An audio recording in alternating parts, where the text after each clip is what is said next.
nó ý thức cái của nó nè, tụi nó chỉ tốn nó cá ở tại mà nó cá là tại mà chỉ tao lê chưa tụi đã nè, nó nào cái của này còn chỗ lò nè, vậy nè,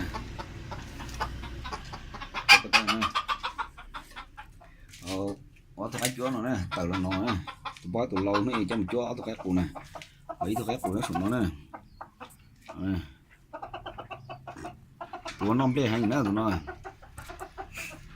chỉ nó có cử xưa nó lê nó xuống nông nữa, mỗi xuống nông cái lê cho nó chỉ nó tận lũ nữa, tụi có cử chỉ tao nó thế này, nó lê nó xuống nông chỉ nó tà nữa, cọc của nó có cái kiêng cổ nữa, tụi này tụi mày rồi nữa,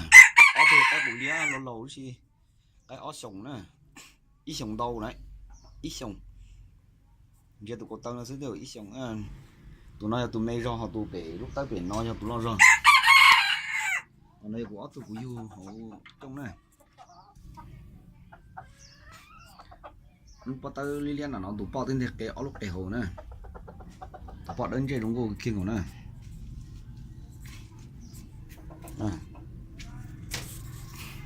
tụi này tụi nom đê nó bắt cử nè nom đê thiên nó xuống nông nè nó thiên nó cá nữa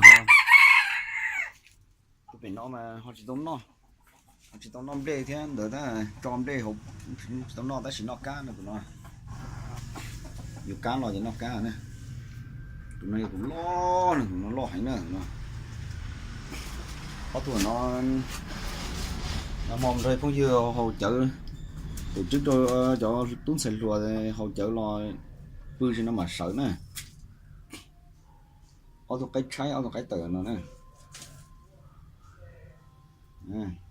xây nào xin nè